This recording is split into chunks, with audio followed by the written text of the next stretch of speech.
Hey, Chris. Yeah, Fred. What's a Mason? That's a really good question, Fred.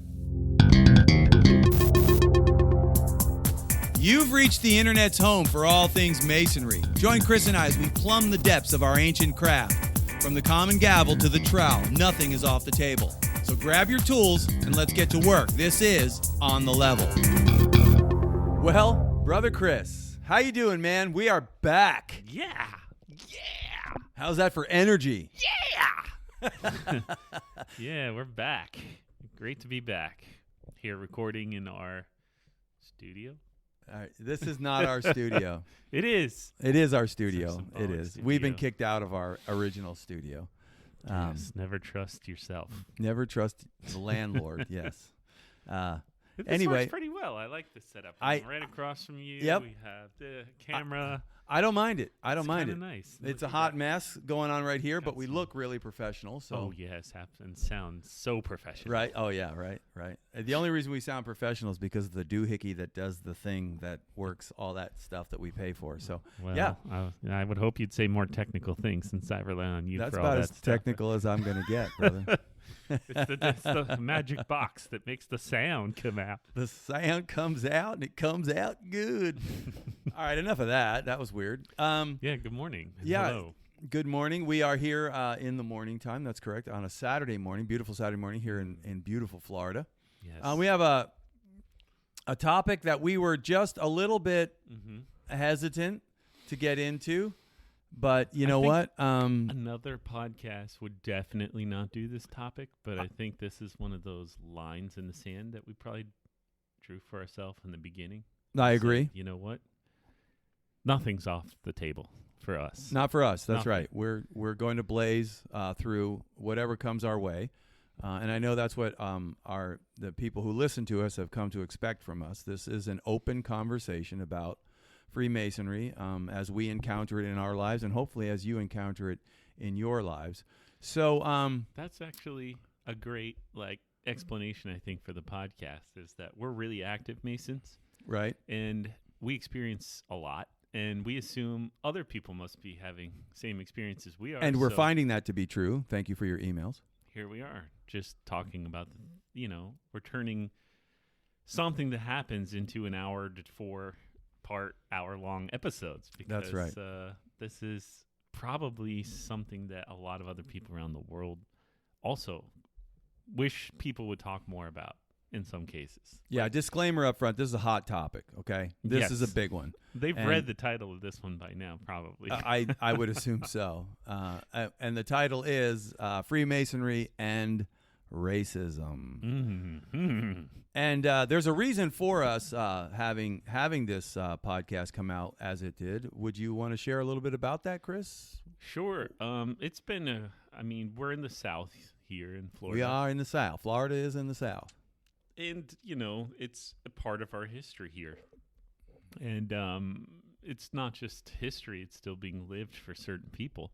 And we are an organization made up of people. And even though our tenets and ideals may say one thing, people may feel another. And so then it comes into a situation of, okay, are you a person with your background, or are you a Mason that prescribes to the principal tenets of the fraternity? And at some point, we hope to turn more people to Masons than individuals with their own personal bias. Keep the bias, but learn tolerance. And I think that's what Masonry is saying about inclusiveness, togetherness, and how people of different races, countries, sex, and opinion should work together for the common good of man. Right. So that's a long way to say I personally recently experienced what I and others believe to have been a racist issue at the ballot box. Yeah. In Freemasonry. It wasn't in a Blue Lodge. This was an independent body.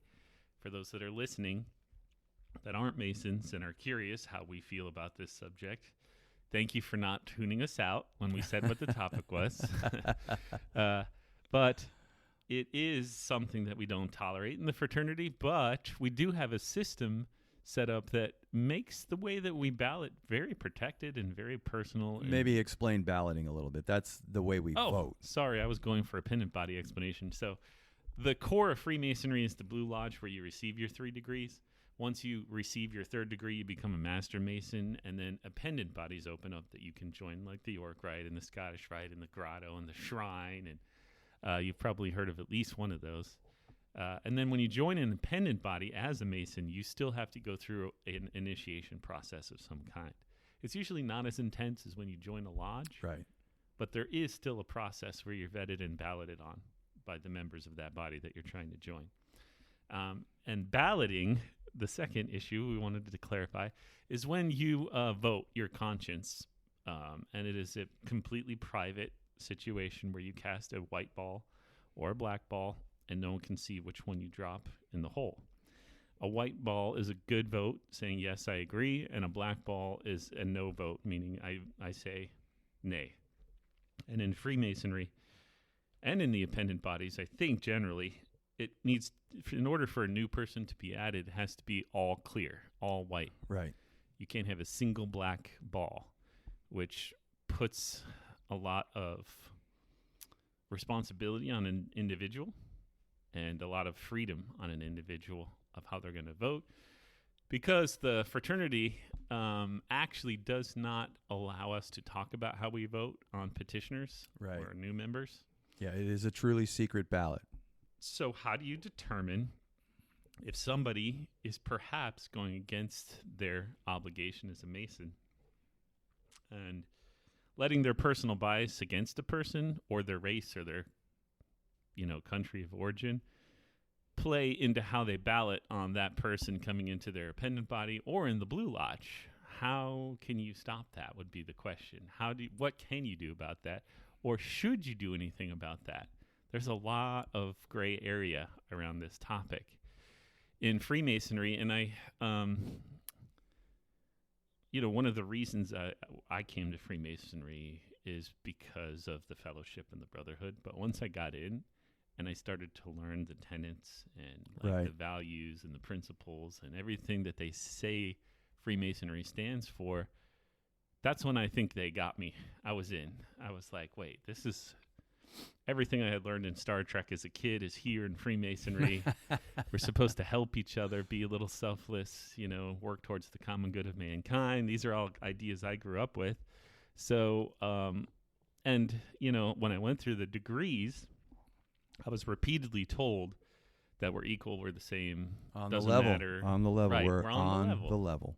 Which I think we did a podcast about what that means to Freemasonry. I hope so, because we named the show On the Level. With Fred. And Chris. All right, go on. Okay, so now we find ourselves, we can go through the history of this issue. I think it's obvious. Well, let's stick because- to what happened. Why we're talking about it Yeah, today. what happened? Give us the generic framework Yeah. of what you saw, Okay. and then you came and told me about it, and you and I had a long conversation about it. So what did you see? Yeah. Okay. Good friend is involved in Who will remain nameless. yes, for now. Is in an appendant body working actively. Has been a Blue Lodge member for 20 years or more. Okay. Established brother. Yes, ex-military, works with children every day, very active in different groups in the fraternity. People had been recruiting him to join an independent body for a long time. And, that happens to a lot of us. Once they like Right. you, they're like, oh, come hang out with this other group, which is all good intention. But that means more dues. More dues. And more dues is More why commitment. people don't usually join dependent bodies until they're, a little more freed up with time. But this person did petition an appendant body, and a very high-ranking person in the body signed his petition for him as evidence that he wanted him with him there. Okay. This appendant body rarely gets people of different skin tones joining it. Okay. So it was a interesting thing for them. I'm sure it doesn't happen every day. There were 2 petitions the night that this happened. There was a black one, meaning for a black person, and a Caucasian man. The black person was blackballed, and the Caucasian man was whiteballed. Okay. So the question would naturally arise, how could a person of such high stature in the community with such respect and background in the fraternity be blackballed? There's a lot of reasons that could happen, because it happens to, I saw years ago, I saw a person who was becoming a district deputy who was a white man go through the same process and try to join an independent body, happened to be the same one, and he was blackballed. So these things do happen, and it is sometimes I has understand nothing to do with person's skin color or creed. Sometimes it's a personal beef somebody has, or they know something bad Which about would the also be person. wrong. But yeah. That is wrong, yes. Personal beef is wrong. Because the purpose of our ballot is to protect the leadership of that body. Because whoever you let in, we have to assume will lead the body one day. So when you join as a candidate, a lodge, we're looking at you as becoming the master of that lodge one day. Correct. That's the level that we're holding you to when we meet you and try to figure out, is this somebody that could be that type of a person for our fraternity? And it's the same in the independent bodies. If you're joining an independent body and people know you and you tend to have problems, you make drama, if there's a legitimate reason that this person could be disharmonious, legitimately based on the actions that they have or their history of actions, or perhaps they've done something illegal and you're worried they're going to do something illegal in the body, it's our duty to protect the body first and vote no if we know something. We're prohibited against using the power that we've been given as Masons, as individuals, to use it in a way that allows us to exact vengeance, Right. Get back at someone for some pick or quarrel you have with them, something very petty. Whether you're coming in as a new Mason or joining an independent body, our mandate is to assume you're trying to do better. So if we know that you have maybe you're the type of guy that gets angry really easy, or maybe you're the type of guy that doesn't shy away from getting loud with somebody. These are things we don't like in the fraternity, but you have to try to assume that someone's working on themselves. And do you really want to be the person to get in the way of perhaps the best option for that person to improve themselves? Right. Because it's not about you. It's you're supposed to have your brother's best interest at heart. That's the idea. We don't. Administrators are there for the benefit and blessing of the body, not to lord over the body and or push their own personal agenda. So let me surmise a little bit here. Okay. All right. So you're at an independent body function, and there's balloting going on. Were you balloting as well? No. Okay. I wasn't there this evening. Okay. So two men are being balloted. By the way, the term blackballed, that's Masonic, just so y'all know that. That's where it comes from. So two men upstanding in the community, both are known by the body that is voting. This gentleman in question is known generally by Masons in the community because he's been so involved for so long. Yeah. Veteran, a well-established man, a good man, who's making himself better. The melatonin of his skin happens to be different than the melatonin of the skin of the man who's also being balloted with. One happens to be darker than the other by order of the grand architect of the universe. Just going to throw that out there, okay? Correct. So there is no earthly reason at face value to look upon one man any different than you would the other man. Well, yeah. And we're in told that any way. And to repeatedly. do so is about as un-Masonic as you could freaking get. Yeah. So Yeah. the ballot takes place. The white man, he's in. Yes. The African-American gentleman in Not. question that we're talking about is not. He's been blackballed. This led you to feel as though somebody blackballed him based on the color of his skin. What it did is it okay, yes, I'm very sensitive about I would this. agree with you. Yes. So I didn't assume anything, but I started asking questions like, And hey, that's where just the curious. trouble began. Let's hear about that. Well, I asked the person, like, why would somebody do this? Like, what legitimate reason is there? Like, what in your history? Just tell me. Like, have you made somebody mad? Did you do something improper? And he did tell me, well, there is one issue I had in the past with the lodge. And when he explained it to me, the issues that he had with the person in this lodge or people, his skin color was involved in that issue. And those people were present on that night. Now, this is not an uncommon thing. It happens, like I said, a lot. It does. Sometimes it has nothing to do with the color of your skin. It could be something as simple as, and this is unfortunately the way people are, someone parked in my parking spot and I'm going to get them back. Now I'm going to blackball. Like, you do have that power. It is a real thing in Freemasonry that you can do to another person. And it does happen. But that doesn't mean that the opposite doesn't happen also, that there are people that do have a prejudice or a bias against other people that are going against the tenets of what Freemasonry stands for and use the power of their vote to influence that person's joining a body or not joining the body improperly. That does also happen. And this is the issue that we're talking about today. The big issue is we're not a racist organization. Freemasonry is not. Our tenets, everything that we talk according about. to Fred and Chris, in our own Masonic walk, we are not racist. Neither is our lodge, because I know you, and you would not tolerate it. Also, it's evident in the people who are joining our lodge. We have people from all different races in our lodge, and they're welcome. We're literally downtown in a pretty large and growing city. Right. And so obviously that community is going to be mixed. We don't live in rural, Arcadia, where it's probably, that community probably isn't that mixed. It's probably like a certain majority is going to be a certain way. Sure. But in a big city, it's a lot more, it's a very different dynamic. And that's reflected in our lodge. I mean, we have, if you look at the past masters, it's like many versions of Hispanic, Serbian.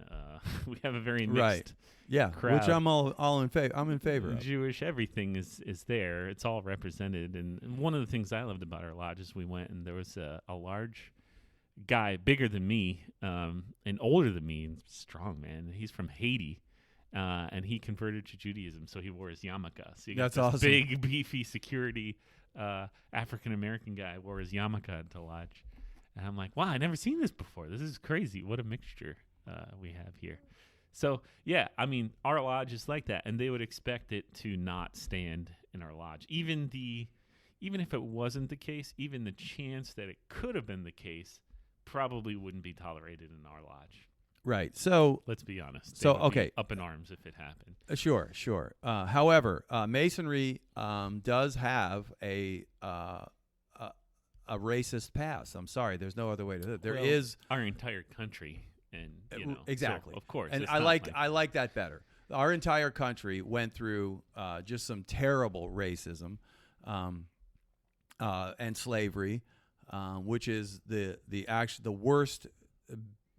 Being, I'm just going to say, biblically speaking, the worst type of slavery that any human could impose upon another is called man-selling. The literal translation in the scriptures is man-selling, and it is absolutely forbidden in any and all of its forms. So if you look at Masonry in the South, I did a little bit of study on this, and rest assured, I'll be studying a lot more about this. And there's a couple of people I definitely want to interview, some historians who have gone through this, Masonry through the Civil War, Masonry in the South, Masonry with regard to Prince Hall, and all of those things. And we'll talk a little bit about that. For sure.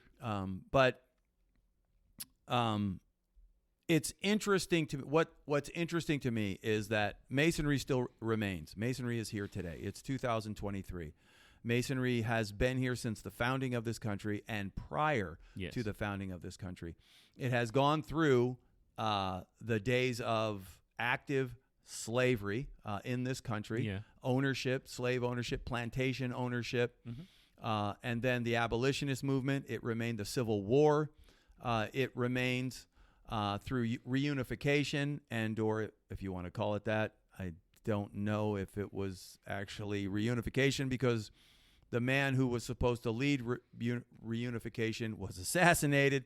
But anyways, we'll go forward up into the 1900s, early 1900, where systemic racism, I don't like that term in its modern sense, but it was literally racism became ingrained in our government, in our society, throughout our society, and probably because of the terrible way we dealt with the end of the Civil War, was just brought a lot of bitterness and angst and pain between all sides. And I've studied the Civil War enough to know that it's not what we think it was.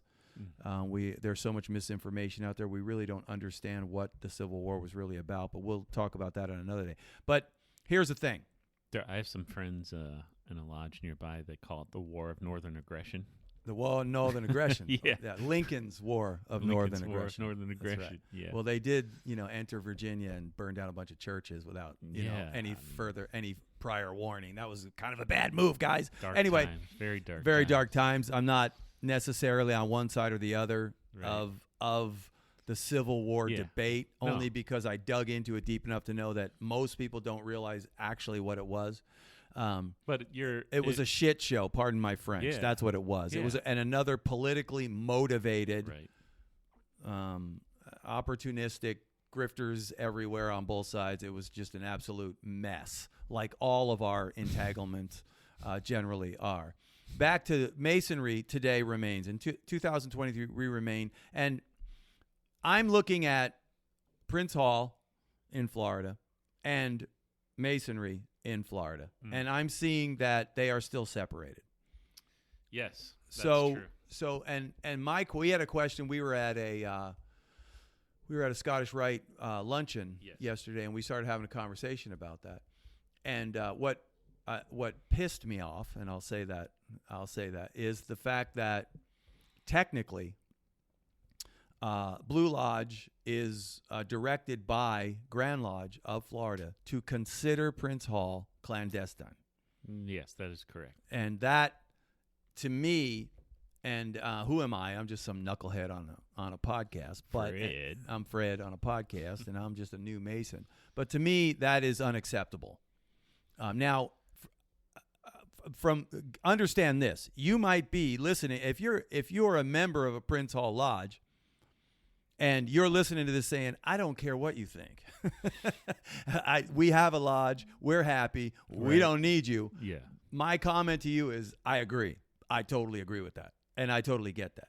Yeah. I was thinking about this on the way over, and I'm gonna get off this soapbox and let you get on yours. But to me, what needs to happen and what I'm willing to work towards is this: that both lodges, both systems of Masonic brotherhood, open the doors only.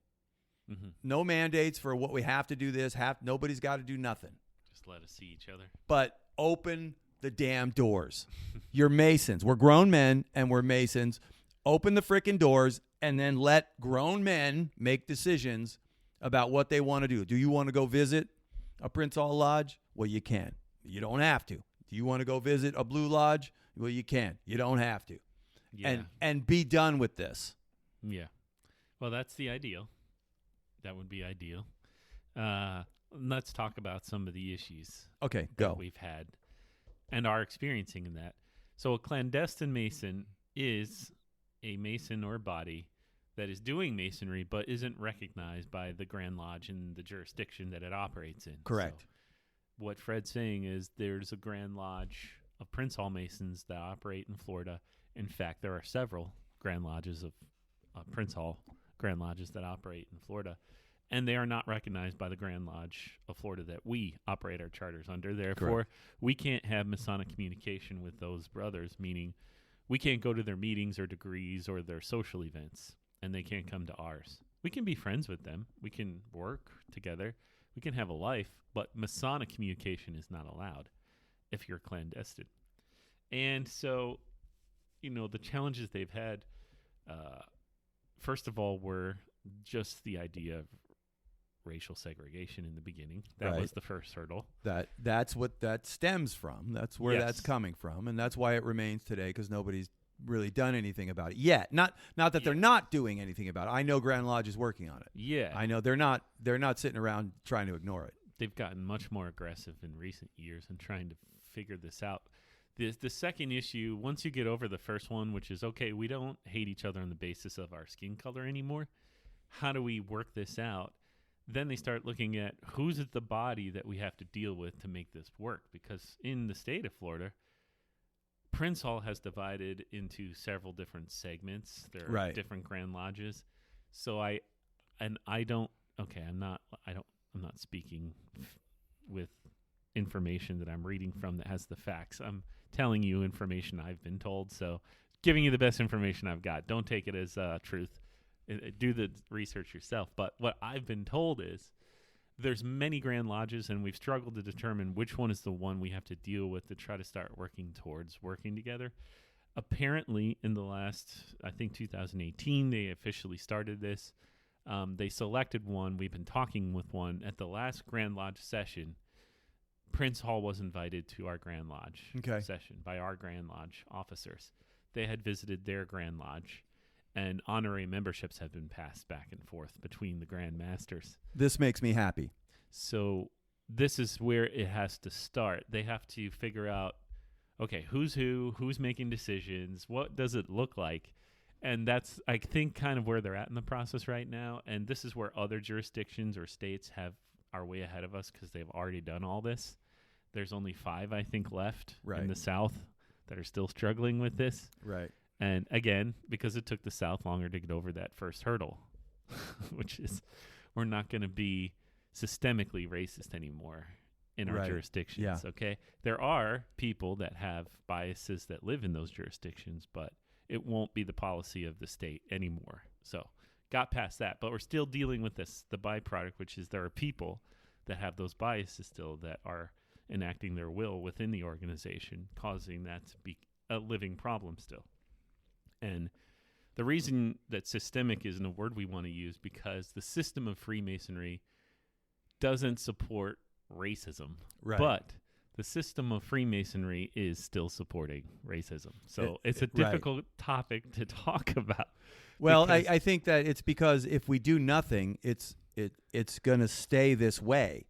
And that's what's happened. There's other issues. Look, I think from an outsider's point of view, I'm not technically an outsider, but I'm looking at this thinking the Prince Hall guys are happy. They're doing their thing. They're happy. They don't really need us necessarily. Okay, we're doing our thing, and we're not necessarily unhappy. You know, that's nobody's why it's gone on so long, and that's why it's gone on so long. There's no fires anywhere. We're like, we figured it out. We can work. It coexists. Right. And there's probably workarounds and stuff that people are doing. If they want to get together, they're getting together. They're doing work together. I think that just makes the time right for us to lead the way into this racial reconciliation and just make a point that the state of Florida is going to actively work towards opening these doors, officially opening these doors. And I did a little bit of study this morning. Actually, the state of Wisconsin was the first to open those doors. They were the first one in 1977. They changed their charter. They actually changed the verbiage in their charter to include forbidding considering anyone based on their race, creed, or color. That was in the 70s? And that was in the late 1970s. So Wisconsin has led the way on this. That's crazy. Yeah. And I was listening to Jonathan Schroeder. I'm desperately trying to find him and would love to get him on the show and talk to him. He's a historian who has done a lot of work with Masonry and the Civil War, Masonry and racism, Masonry and Prince Hall. So I desperately want to speak with this man. I'm going to track him down. I will stalk him and track him down, and I will try to get him on the show. Once we do get to that point, Chris, where we do have guests on the show, I know that's something we're working towards. I think we're getting close to We're getting there. We're getting there. We're figuring this out a little. You still call it the magic box, so once magic, you know what it's called, then I think the magic box, we rub it, and good things happen. Don't be good to us, please. I have no idea what you're talking about. Well, okay, we're back to this difficult topic. And it's hard to talk about because people don't want to address that this is an issue that's still happening. They think it's behind us. I was like that at one point in my life. I'm from upstate New York. I didn't know a lot of people that didn't look like me. And you know, I was like, this is dumb. This is in the past, you know. And it wasn't until I moved to Florida that I realized this isn't actually in the past. This is still happening. Yeah. It just it's not nearly the same as it was, but the mentality has clearly been passed down through time that other people are less than you because of maybe not even just their skin color, but because of their status or what, the social, economic status that they were born into is going to label who they are for the rest of their life in some people's minds. If you're born in a ghetto, you're going to be a ghetto person. It's like you can never get out. Right. For certain, people, there's a natural bias there that it's tough to overcome because that's what they've been surrounded by their whole life. But when you join a fraternity whose principal tenets are freedom, brotherly love, and equality. Right. Okay, it's time to ask yourself, are you a person who belongs in that organization? If you can't change your personal beliefs, or if you can't change your personal beliefs, just stamp them down enough not to get in the way of other people. All right, you can't change your beliefs, but you can change your behaviors. Behaviors, yeah. Change your behaviors. Yeah, you can. And to me, hypocrisy drives me nuts. And don't get me wrong, we're all human, so we all have hypocritical tendencies. We just do. It's part of that brokenness of us, But to be in an organization that is dedicated to brotherly love and acceptance, equality, peace. Liberty, peace, yeah. Who believes in a grand architect who made us all the same for the purpose of benefiting the creation. Yeah. It's really tough for me to know that in your mind you're going to choose one man over another simply because the melatonin in his skin is different than yours for no other reason. I got no time for that.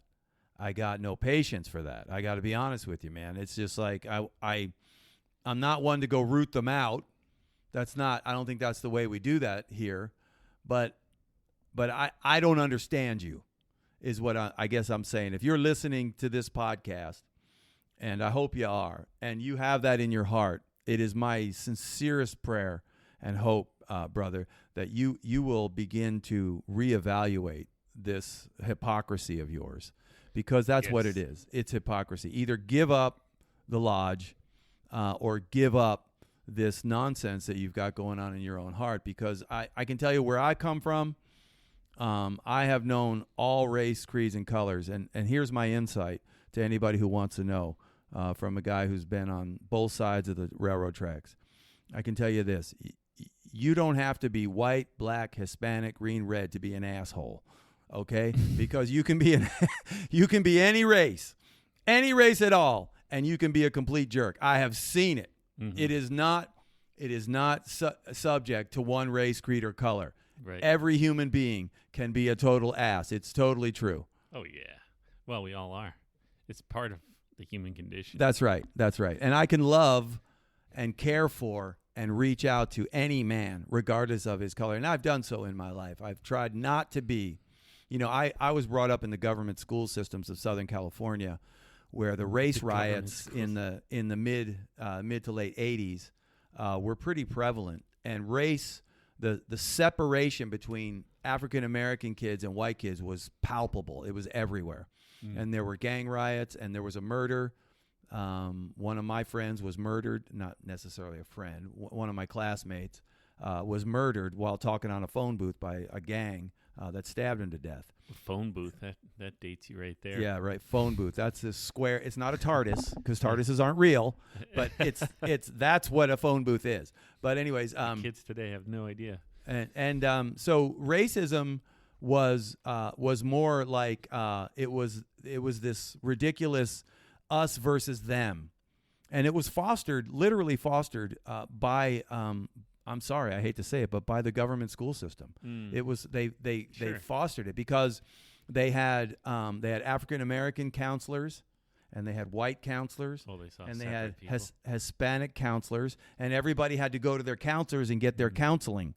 Mm-hmm. Which was all orchestrated by the government school system. It was an absolute farce, because when I grew up and got out of the government school system and began to interact with people of different races and creeds and colors, it's like I said, I realized you don't have to You can be a jerk. You can be an ass. Bad guy. You can be an ass in any race, creed, or color. It doesn't matter.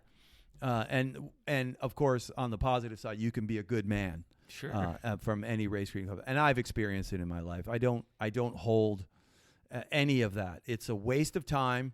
It's also a waste of resources because you're going to cut off African American people make up 19% of our population. You're going to cut 19%. That's millions of people, millions and millions of human beings. You're going to cut them out of your life simply because they're a different color than you are. That's nonsense. Why would you even consider doing such a thing? Anyways, I'm ranting. That's just one color, but in Florida, I think the minority that's most prevalent here is Hispanics. Yeah, absolutely. Different versions, areas of the world. From South America, generally. Yeah, sure. So it's big, down here, and so it may not be a black person; it may be a Hispanic person that's getting the biased ballot. And this is just, I don't want to harp on like this is a racist organization because it's not. It's not. It is not a racist organization. Our documents that we hold to are not racist. It's not. And so I don't want it to seem like that's what we're saying. What we're saying is we need to talk about the fact that this is an issue in the area that we live in and in the organization that we're a part of. Agreed. And we have to be aware of it, conscious of it, and see what can we do to stamp it down if it's happening. So I wanted to read that something out of our blue monitor. Okay. This is coming from the Entered Apprentice lecture that you get on the very first day you become a Mason. Now be careful not to read the Illuminati parts. Yes, I'll try to keep out the part about getting rich by selling goats to people. Right, yeah. This is about brotherly love, and I'm reading this. It is not a secret. It's published, and anyone can read it. By the exercise of brotherly love, we are taught to regard the whole human race as one family. The high, the low, the rich, the poor, who, being created by one almighty parent and inhabitants of the same planet, ought to aid, support, and protect each other. On this principle, Masonry unites men of every country, sect, and opinion, and conciliates true friendship among those who might otherwise have remained at a perpetual distance. See, that's just, I love that. I love that last part. Otherwise, if it weren't for our fraternity, there are people who otherwise would have remained estranged. Yes. And we bringing together people who would otherwise have not known each other and known their cultures and their differences and learned from each other, and that's, to me, this it's a big issue, only because we see it on a local level. And if you're listening to this, you know what we're talking about. There are men in the fraternity who are racists. And they don't speak out necessarily, although some do. But it comes out in some of their behaviors and some of the things they say. You hear it around. I'm in the South, and I hear it around. Oh, sure. Yeah. And I've heard we had a black master in our district, and I heard people in our district say, never in my lodge. It never happened in my lodge. And right. So, I know. Everybody knows it's around. But we're talking about how to protect the fraternity now. Right. Talking about that's now. Right. The issue we talked about at the beginning and the situation that we talked about, it did happen here locally, but we're not saying that it was a racist person or that it was a racist situation. We're just using that to illuminate a situation that raises enough questions to talk about it. Like, agreed. The question is there. Why one guy and not the other? What's different? One guy has a better history than the other and wasn't voted in. What's different? There's one major difference. One it major you to difference. Have the conversation, right? Right. And neither one of us are saying this is a racist situation. This is a racist person. No, that cannot be proven. No, and that's one of the issues we deal with in Freemasonry. So this happens, and we can't ask, hey, why? You can't ask why. Right. We just have to trust that someone didn't do it for the wrong reasons. But the person is injured, and the people around him become injured by it. And so Freemasonry has, past grandmasters have made rulings and decisions that give the presiding officer, when something like this happens, the ability and the power to overturn the ballot. Right. Now, that's a pretty scary thought for somebody that's in power in a body when this happens, because to negate the vote of one of your members is a pretty serious thing. You can imagine, like, if you're the guy that's trying to stop something bad from happening and you did your duty and you did it properly, and then somebody says, sorry, I'm going to let this go anyways. You could see there's the danger that, something that you were doing for a good reason, like trying to protect the lodge or the body from somebody bad or something that that they might do to harm it, being overturned is a scary, dangerous prospect. On the other side of that coin, you have the potential for people that may have racist feelings in their heart to use the power of their ballot to exercise their racist thoughts to keep people of color out. That is also a real thing that is a situation that happens. And then that hurts everybody. That one person is, the question that will hang over that election for some time. The question is there, like, oh, wow, I guess, if persons of color, whether it's brown or black or yellow or purple, they're going to question, maybe I shouldn't do that because I saw what happened there. Maybe I shouldn't go there. And so that one individual was able to have an impact that's going to last for a long time over that entire body. So that one brother is hurting all the other members of that body who probably completely disagree. I can guarantee you completely disagree with that being something that's acceptable. So the challenge is going to fall on the presiding officer on the night of the ballot. That's where the real hard decision has to be made. And I was having a conversation with a very high-ranking person in our district, and I said, hey, I hope, if this happens to me, just understand, in this same situation that happened over there, if that happened here, me as the presiding officer would overturn it. Because I think it does more harm and to the greater good of that body to allow it to happen and the question of that to hang over you than it does to, hurt that brother who didn't tell you anything in advance. If I, as the presiding officer, we have discussions before the ballots are made, and you can have private conversations before the ballots are made. So if no one has come to me and given me any information to the contrary, and I and the petitioners, the person who signed the petition, I respect those people and their judgment, and the people who investigated the person, I respect those people and their judgment. I have to assume, as the presiding officer, that the person of color is being persecuted against by the ballot. I think it's the only way to be sure that the people that want to do this stop doing it.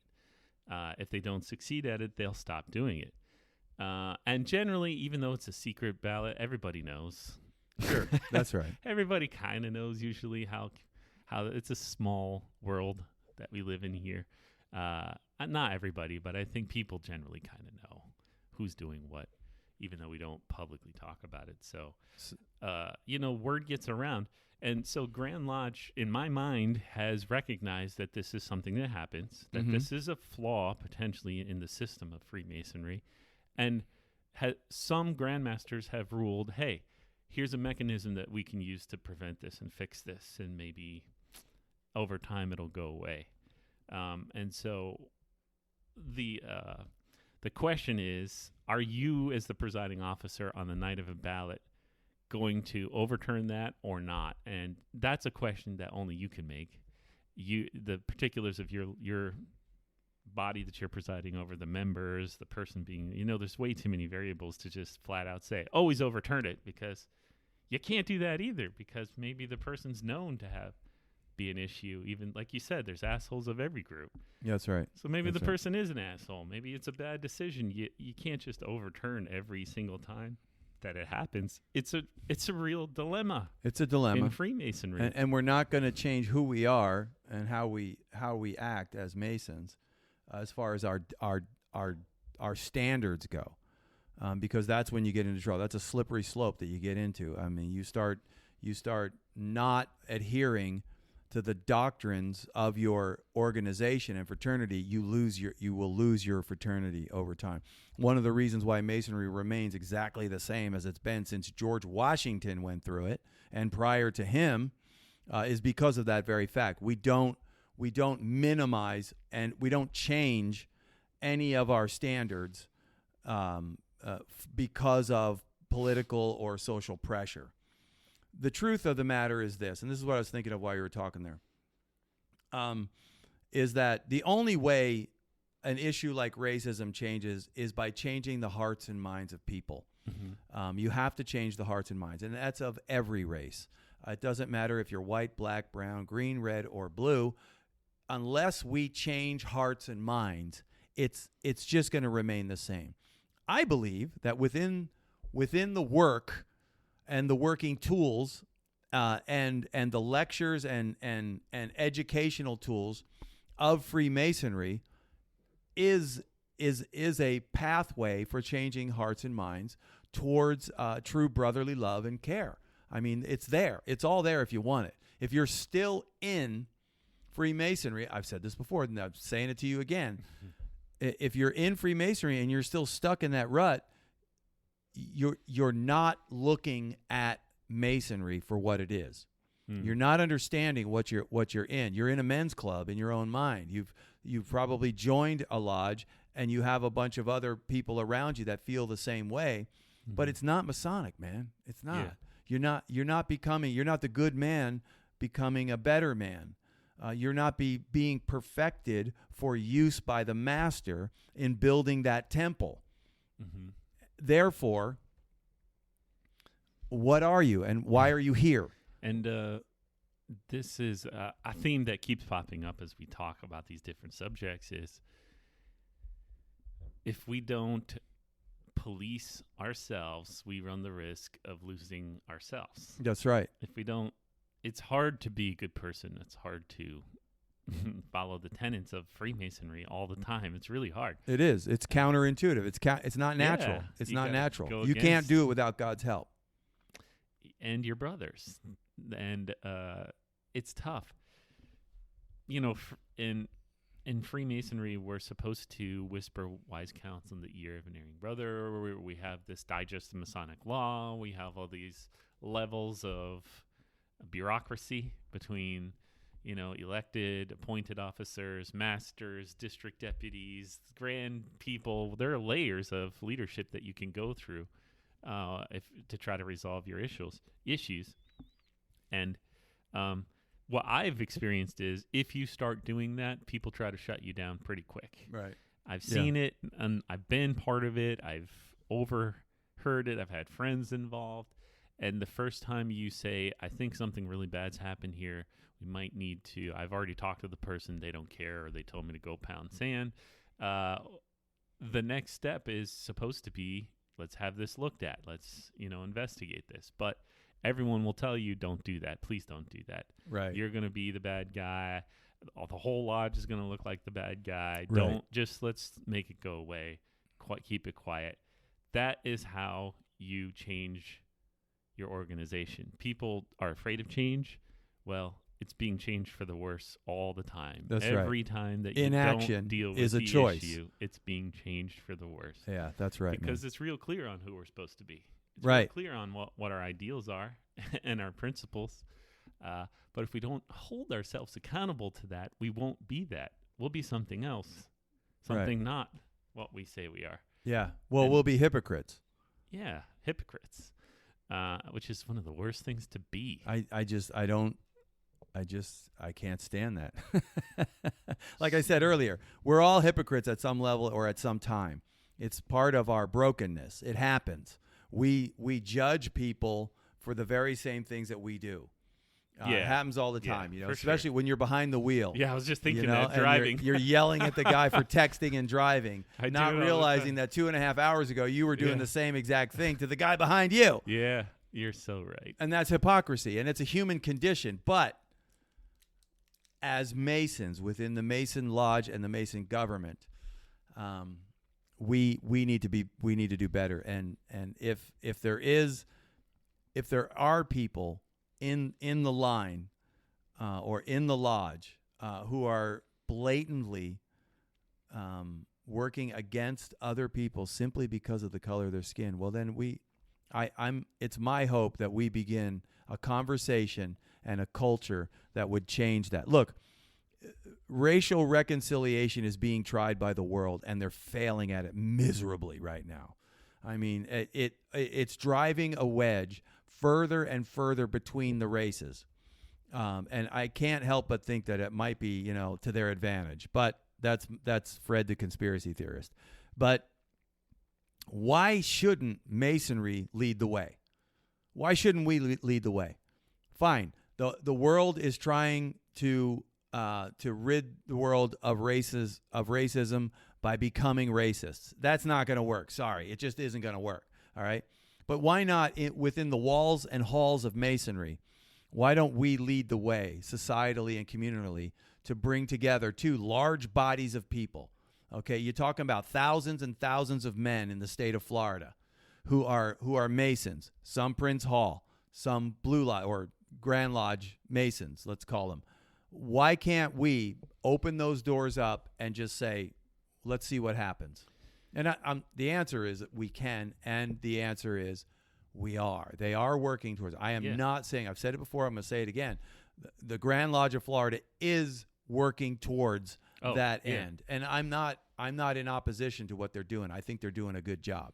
Well, you'll meet the grand officers of the Prince Hall Masons in a few months. Yeah, In I'm fact, excited. We might have them on the show. I am even more excited. I met the Grand Secretary and the Grand Master last year with Right Worshipful Tom Haber and Zach, our senior warden. We got to hang with those guys and meet them. Really interesting. Very different. In fact, we should talk about that for a minute. But I did want to just go back to what I was saying, which is last week we said, hey, if you can't find this inspirational person in your lodge, you're the guy. You're Guess the what? guy. You just got tapped. You're That's not right. the inspirational guy. Sorry, no one else. You got to do it. And it's the same situation here. People are afraid to raise issues. People are afraid to hold people accountable for a variety of reasons. Your district deputy doesn't want you to. Your master doesn't want you to. Nobody wants the issue. Nobody wants to have to deal with those kinds of issues because it's really difficult to find a resolution that's harmonious. You're going to make somebody mad. Somebody's going to leave with bad feelings. But if you can't find anybody that's willing to be the person to stand up, guess what? That might need to be you. You might need to be the person that says, this is unacceptable. This is what I have to say. This is what the digest says about it. Somebody should look into this. So let me just read to you what the digest says about this, because this is, a lot of people don't realize that this is even in our Masonic digest. A petition for the degrees or visitation of an otherwise duly qualified visiting Mason may not be objected to by a member of a particular lodge if the objection is based upon the grounds of race, creed, or color. That's from 1993. A dark ballot cast based solely on a candidate's race, creed, or country of origin shall be found clear, and clear is in all caps. And the candidate shall be initiated, passed, and raised without objection. Without objection is in all caps, unless a valid objection is forthcoming. That's from 2008, sections 107 and 108 of the Masonic Digest. Clear, without objection, Clear are in bold in that sentence. Clear meaning the black ball has been deemed white. Correct. Yes. And it actually says unless a valid objection is forthcoming. So you're to assume that this was because of this and make it clear. And then if somebody has a legitimate issue, they are to come and give you the legitimate issue. Okay, let me tell you a story I heard. Yeah. I heard a story that there was a lodge, they were voting on a predominantly white lodge, voting on an African-American brother to come in. And there was talk in the lodge of blackballing him for racist reasons. This word got back to the worshipful master, okay? The worshipful master went to the senior warden and junior warden and told them, I don't care how many black balls are in that box, you're going to call it clear. Got it? And they both said, got it. And that's what they did. we're according to what you just read. There's direction in the Masonic Digest that's how we're supposed to operate as presiding officers. I love it. Unless a valid objection is forthcoming. So now it's on the burden of the blackballer to come explain themselves. If they've got the nerve to actually stand up and say, right. I know for a fact people don't understand this because when this issue happened locally, when I raised the issue, almost everybody in any leadership role told me the opposite of this. Is that right? They have to tell you that they're going to do the racist thing before they do it for you to overturn it. The digest says wrong. You should overturn it and let them explain to you why you made a mistake in overturning it if there's a legitimate reason. Which makes sense because that would get to the truth. Right. That's an avenue of getting through. Because if I'm the worshipful master and I overturn something with the hope that the person who is now offended that I did so would come forward and say why, then all I have to do is say, brother, I'm sorry. That's a legitimate reason. I apologize. And I had to go. I hope you understand. I was just trying to protect the integrity. And then we can read the doc right here and I say that do it. I had to do it. Yeah. And now you're doing your job. Good. We'll go ahead and make this the black ball that it should be. And it's like I said before, Freemasonry is an exercise in self-government if done correctly. If people will read the digest, read our documents, understand our government, it is an example of self-governance through and through, man. Please look at that sentence in the digest, please, because the leadership that I know that I respect didn't know this was in the digest. I didn't know until I looked for it myself, how it was worded and how it's supposed to be handled. And that's how it is in Freemasonry. When you deal with an issue and you hear something, you see something, someone asks you a question, the digest is online and can be searched 24/7 by anybody. Right, right. So please, you can't interpret it. There's only one man in the state who's allowed to do that. But sometimes it's pretty black and white. That this right there is pretty clear. Pretty black and white. Yeah, man. Do your job. This was suspicious. Sorry. This is going to be clear. You have an opportunity to come tell me how I'm wrong, and if I am, we'll fix it. That's the most democratic way to safeguard, the integrity of our elections, I think, in Freemasonry. So if nothing else, I just hope I'm going to get the timestamp and put it in the comments for people to come listen to that section of the digest, because that one thing, if the people presiding over the elections are aware of it, you can pretty quickly start to make this stuff go away just through some education here. So that being said, Prince Hall is really fascinating. And absolutely. You were like, and we are going to meet him. So people may not know the history of Prince Hall. Do you mind if I give them the quick 5-minute version? Well, and I got a little bit. Oh, you do? No, go ahead, because I've been doing a little study as well. But I'll just add to whatever you're saying if I can. That is. Well, I don't have much. So Prince Hall was a black man who fought in war with, and this was in the late 1700s. Right. Yeah, he was from Barbados originally. He's Barbadian. He's from Barbados. Where's Barbados? Barbados is in the Eastern Antilles, the lower Eastern Antilles. Beautiful. Where are they? It's one of the cruise ship islands, man. Okay. It's the Caribbean then. Yeah. Okay. The Eastern Antilles, I think, is what it is. It's the am. lower. It's beautiful. I've been there. It's absolute. The people are gorgeous. Really? Oh my gosh. Are you talking about the women now? I'm talking about the women. Yeah, okay. Of course. All right. Now the men are gorgeous too. They are though. Hey. They're all gorgeous people. I mean, they absolutely are.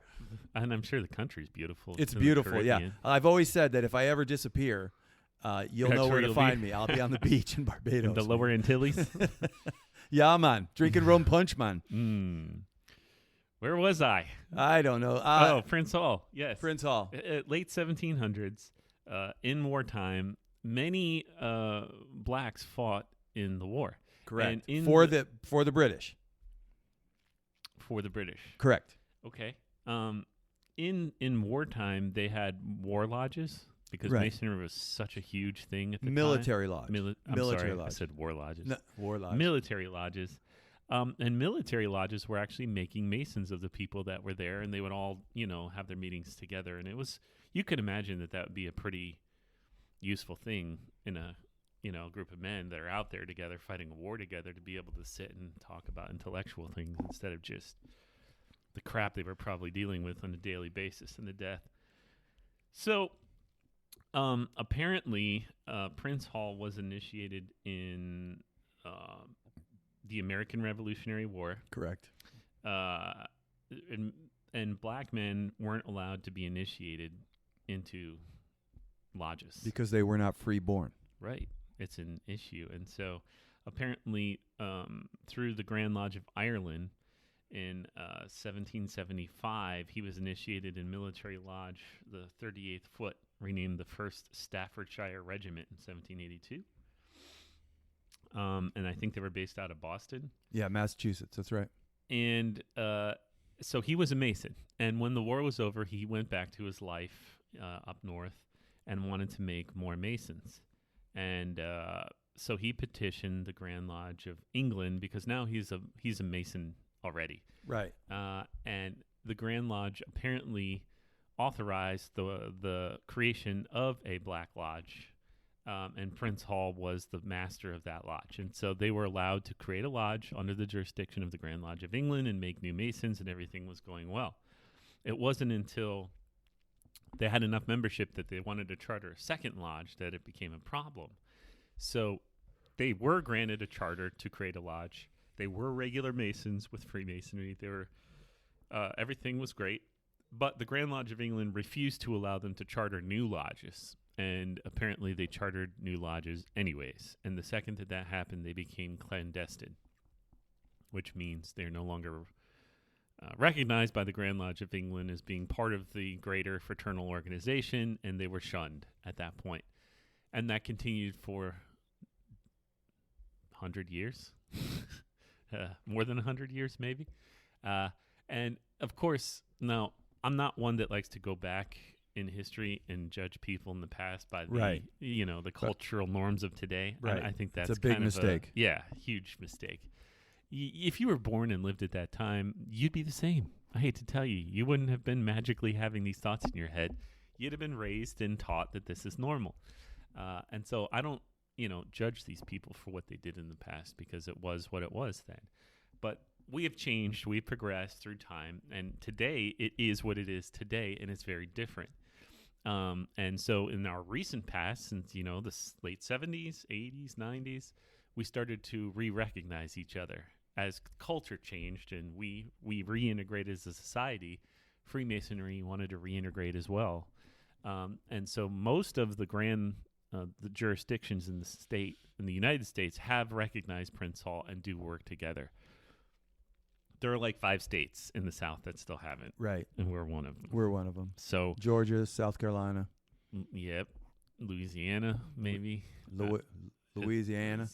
I don't know. There's a few of them, and we can probably name them, but I almost hate to do it. Yeah, we don't need to do that. We know Florida is definitely. Florida's in the process, so now We're- our Grand I think Lodges so. are talking. Right. And so it's only a matter of time until... But here's the issue, though, with the Prince Hall in Florida. We have recognized the Grand Lodge. We are talking. Here's the issue. One of the issues. In the state of Florida, Prince Hall Freemasonry is on another level than our Masonry. Like, in our lodge, the officers in some lodges were required to dress nice. There are lodges in Florida where they wear shirts and jeans, Right. Sure. But most of for example, wear black suits Yes. with white gloves. It's pretty fancy. Yes, it is. Prince Hall, every member that attends a lodge must wear a tuxedo. Right. Not just the officers, not Yep. just the masters. No, they put it on, man. Everybody wears Yeah. a tuxedo Right. and presents themselves in the best possible light. Our dues are on average are between $100 and $200 a year. Theirs over $1,000 a year. So you can imagine the fear of that organization saying, "Wait, so all of my members can come and see that they can do kind of the same stuff and pay that much less to be a member? We're going to lose all of our members." There's a legitimate fear there that they will not exist if they have to compete with us directly on the level of dues. Our dues are so much cheaper. So I think they have concerns as well that need to be addressed. Like, I don't want you to just come in and steal all my members because you recognize us. I get that. Yeah, no, So there's some details that have to be worked out there to protect the future of both organizations and respect the culture and the history of both organizations, and still make it where we can sit and talk with them as Masons, as brothers. Masons in lodge. So like I said, the only thing we need to happen here is open the doors. We're grown men. We're Masons, and we're grown men on both sides of this issue. If they've got something, if they got their issues that they want to protect, or they need, that's up to them. They're grown men. We're grown men. We don't need anybody from on high to tell us how to do this. What we need is the doors to just be open. And if that can happen, where the doors are open,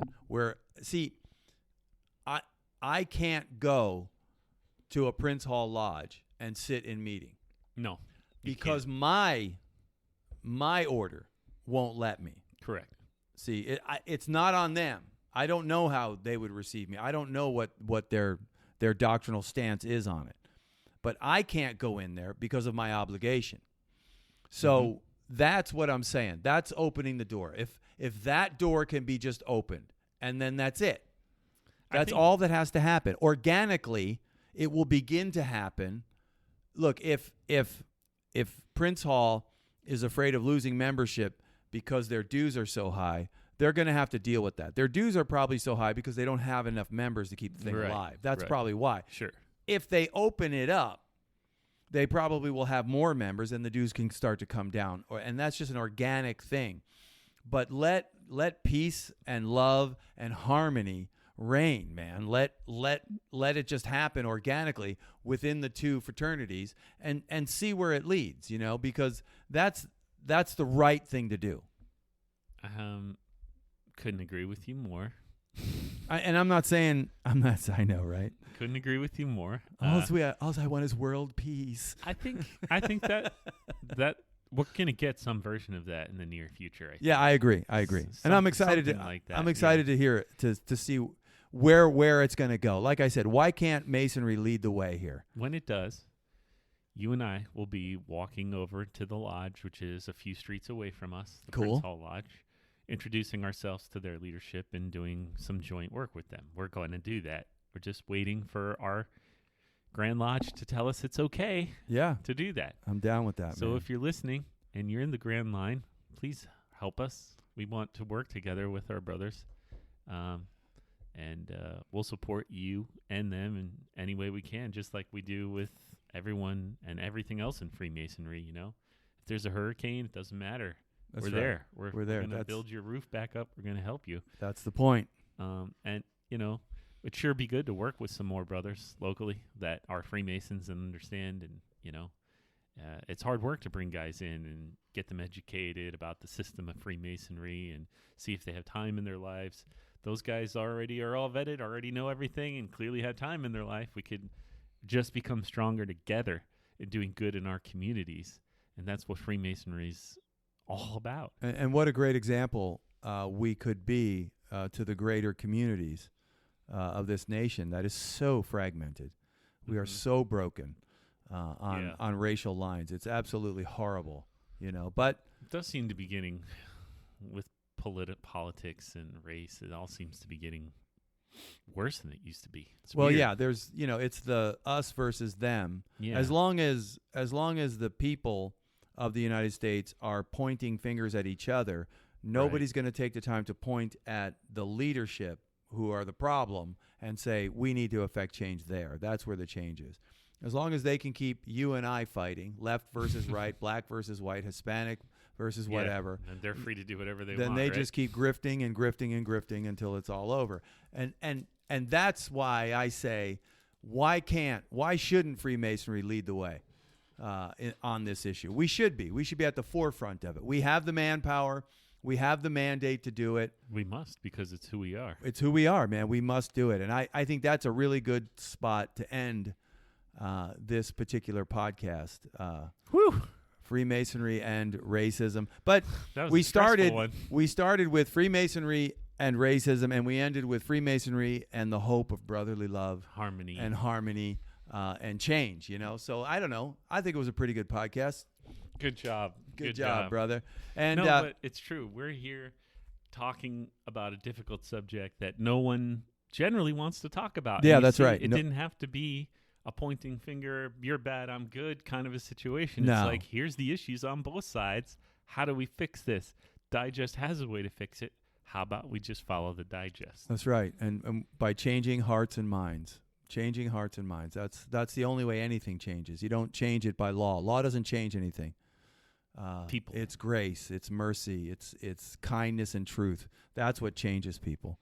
So another good podcast, my brother. Hey, if you guys are out there listening, and you are to the very end, and we love you for that, man.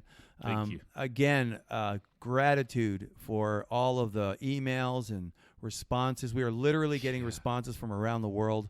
And I'm just so pleased. I'm pleased to know that Freemasonry is alive and well around the world. It's really true, guys. I mean, we really are everywhere. It's funny because the thing that boggles my mind is we're here in Sarasota, Florida, in this lodge. Yeah. And when we talk about the things that we're dealing with, you hear somebody, and I don't remember where he was in England. He was like, "Hey guys, same thing. I got only 20 people and only 10 show up, and here I am having the same problems you guys are talking about." Right. Yeah. It'd be great. No one's thought about this. Let's try what you're trying. And so the more we talk and communicate with each other, the stronger we'll be as a whole. Yeah, Freemasonry that's right. is a really crazy system of like decentralized existence. Like we're all the same, but we're so disconnected, and we don't have any kind of way of standard communication throughout the world or even in our states.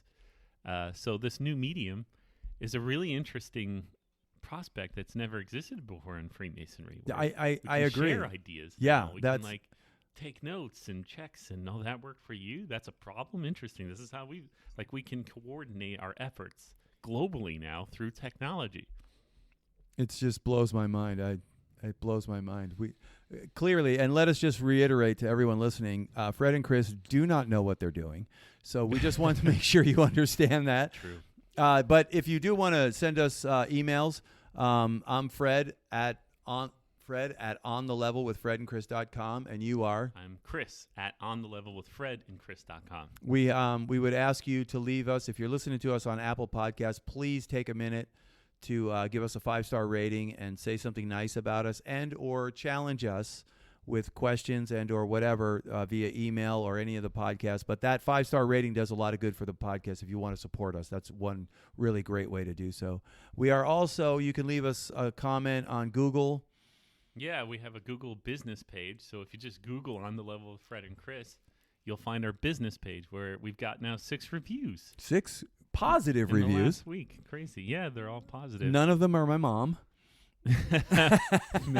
Well, can't say for sure. Yeah, right. Don't know who it is Mom! on the other side of that email. But they do seem to listen, and they do have feedback, which is really exciting for us. Just so exciting that people are listening. And, you know, if they got an idea, like we heard from a guy locally that said they were doing a philosophy discussion group. In the second meeting, they just sat there staring at each other. They didn't know what to say. Right, so they want us to come Then in. I heard your podcast, and I had like 9 ideas right away. That I love. Yeah, that was awesome. And just to plug real quick, just so folks know, we're working on a fundraiser idea, and Brother Schaefer and I are actually going over to a local distillery tomorrow to talk to them. So we're putting together a premium whiskey and a premium cigar line with the Masonic symbols and names on it for fundraising. And we're going to use it locally to fundraise here, but we're also going to offer it to any lodges out there that want to use the system once we set it up. We don't make a lot of money on it. We don't make any money personally on it, but for your lodge to do fundraising, we're going to create a whiskey line, a premium bourbon whiskey line, and a premium Cuban cigar line. Yes, it's legal because of I got a gay. All right, I got a gay. All right. All right. And we'll be talking more and more about that. We'll have Schaefer on to talk more and more about it as we get further down the line. But you know, we're always looking for ways of doing fundraising. Yeah, you know, I bet they have. I bet everybody's got their best fundraising ideas. Man, why don't you share them with us? And we'll say your name and your lodge, and we can put a whole podcast of fundraising that works based on you guys telling us. Fundraising ideas, things that you're doing, things that work, things that didn't work. Maybe we'll do a whole podcast on that. We'll try to gather up some information and emails. If you're out there listening and you tried something and it was a total flop, tell us. We don't want to reinvent the wheel badly. So, or something that actually worked and you're real proud of it, and it's something you want. You want the globosphere to know about. Let us know. We'll gladly shout it from the housetop for you, man. The globosphere. The globosphere. Yeah, that's a new word. I've Globosphere. never heard that word before. I've been alive for 48 years. I think I'm going to trademark it. The globosphere. Okay, I like so it. Pound globosphere. Sounds big. Yeah, the globosphere, man. Yeah. All right, enough of that. Brother Chris, it has once again been my pleasure and honor, Worshipful Master Burns, to hang out with you, talking about our favorite subject. And I'm going to see you, my friend, on the next podcast. Thank you, and we'll see you next time. Bye, guys.